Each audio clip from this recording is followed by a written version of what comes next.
अस्सलाम वालेकुम। Welcome back to the travelogue by Zaman. Last vlog को आप सबने बहुत पसंद किया और सराहा, जिसके लिए मैं आपका मशकूर हूँ। उम्मीद करता हूँ कि आपको आज का व्लॉग भी पसंद आएगा। आज हमारी मंजिल शाहगढ़ उर्फ अबुल जो दड़ो है, जो मेरे शहर चंबड़ से तकरीबन 32 किलोमीटर के मुफासले पर है। यानी हमारी आज की राइड 65 किलोमीटर के आसपास होने वाली है। तो आइए अपने सफ़र का आगाज़ करते हैं। बिस्मिल्लाहिर्रहमानिर्रहीम।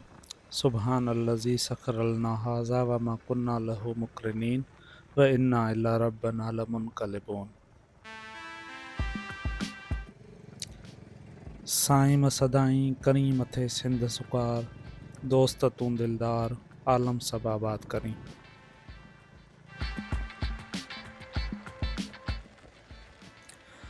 अबुल जो दड़ो दरगाह साईं शेख मूसा रहमतुल्लाह अलैह के करीब मौजूद है, जिसको अबुल जो कोट भी कहा जाता है।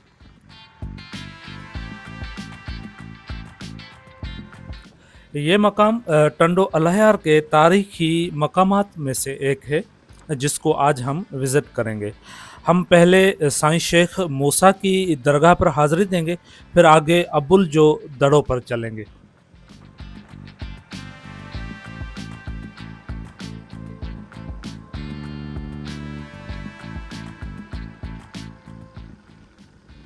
आपको बताता चलूं कि साईं शेख मूसा के मुतल्लिक किताब तोहफ़तुल कराम में आता है कि ये बुज़ुर्ग सुल्तान अलाउद्दीन खिलजी के दौर में दिल्ली से सिंध की तरफ आए।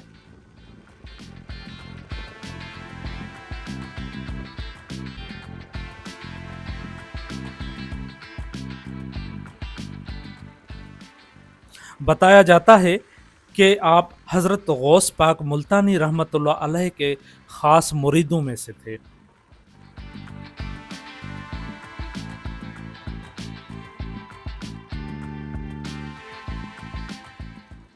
और उन्होंने ही इस बुज़ुर्ग को सिंध की तरफ भेजा था। रिवायत मिलती है कि उस दौर में इस इलाके को गाजीपुर कहा जाता था और हज़रत गौस पाक मुल्तानी रहमतुल्लाह अलैह ने इस बुज़ुर्ग को गाजीपुर जो गुल का लक़ब भी दिया था।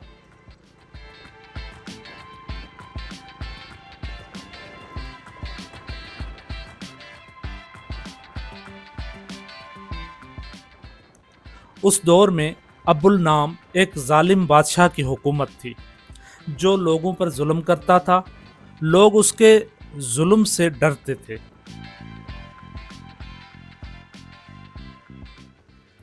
फिर इस बुजुर्ग की काविशों से उस बादशाह के जुल्म व सितम से लोगों को छुटकारा हासिल हुआ।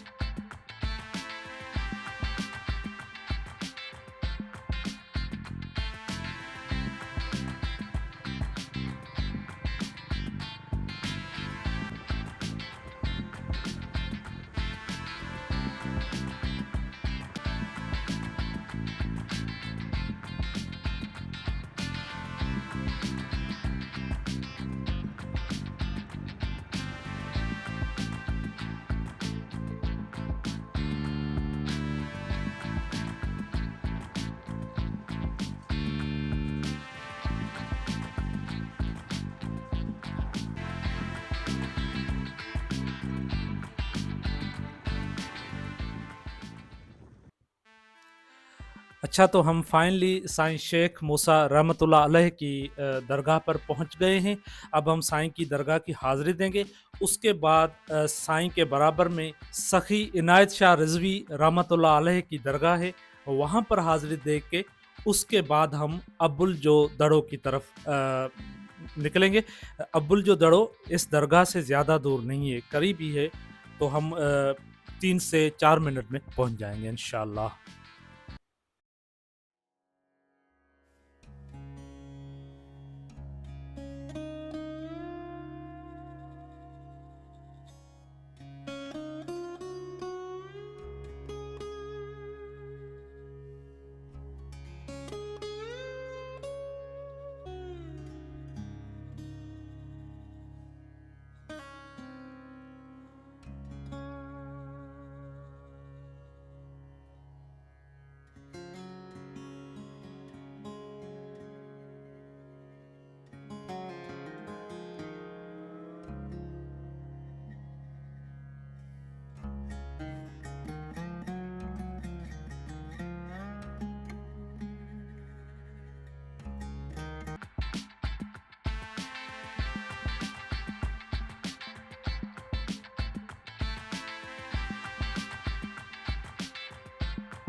अभी मैं मौजूद हूँ अब्बुल जो दड़ों पर, और यहाँ पर पहुँच के आप यकीन माने कि मुझे बहुत अफसोस हुआ है, क्योंकि ये एक तारीखी विरसा है और तबाह हो रहा है।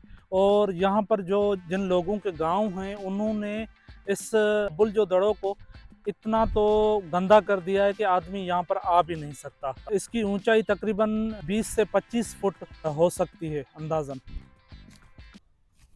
बताया जाता है कि किसी दौर में ये एक काफ़ी बड़ा शहर हुआ करता था। इस शहर को उस दौर में गाजीपुर और शाहगढ़ भी कहा जाता था। तुर्खानी दौर में ये शहर शाह कासम खान जमान का हेड क्वार्टर भी था।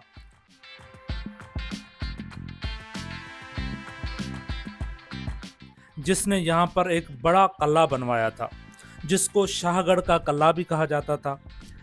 अकबर बादशाह की फौज ने भी इस किले का मुहासरा किया था।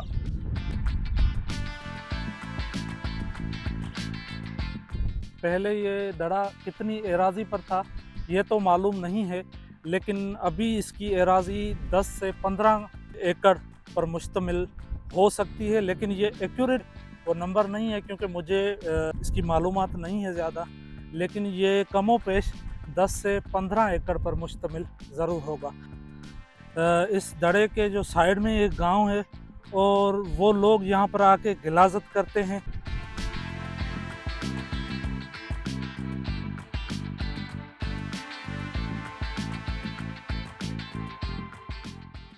शाह कासम की वफ़ात के बाद ये किला मीर अब्बुल कासम सुल्तान के कब्ज़े में आया, जिनके मज़ालिम की दास्तानें मशहूर हैं।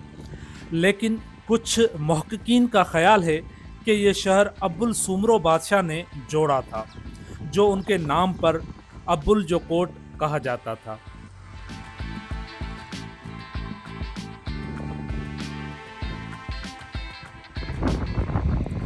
लेकिन कुछ मुहक्किकीन को यहाँ से फ़िरोज़ शाही दौर के सिक्के भी मिले हैं, जो इस बात की निशानदही करते हैं कि ये शहर तुगलक दौर या उससे भी पहले आबाद था। इस शहर की तबाही मुतल्लिक भी काफ़ी रिवायतें मिलती हैं कि ये शहर किसी बैरूनी जंगी हमले में तबाह हुआ, मगर साईं खलील खोसो साहब के मुताबिक ये शाह कल्होड़ा दौर हुकूमत में तबाह हुआ। लेकिन ये कब से आबाद था और कब तबाह हुआ इसकी कोई मोतबर रिवायत हमें नहीं मिल पाई, लेकिन अभी ये एक तबाहशुदा दड़ा है और इंतहाई खस्ता हालत में है।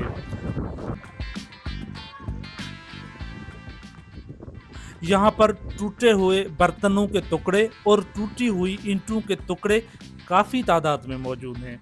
यहाँ मिलने वाली बड़ी ईंटों से किले की बड़ी दीवारों के आसार मिलते हैं। मेरी डीजी कल्चर से रिक्वेस्ट है और कल्चर डिपार्टमेंट ऑफ सिंध से रिक्वेस्ट है, इसको संभाला जाए और इसको प्रोटेक्शन दी जाए, ताकि ये एक तारीखी विरसा जो है वो अपनी आसार को रहती दुनिया तक जो है वो महफूज कर सके।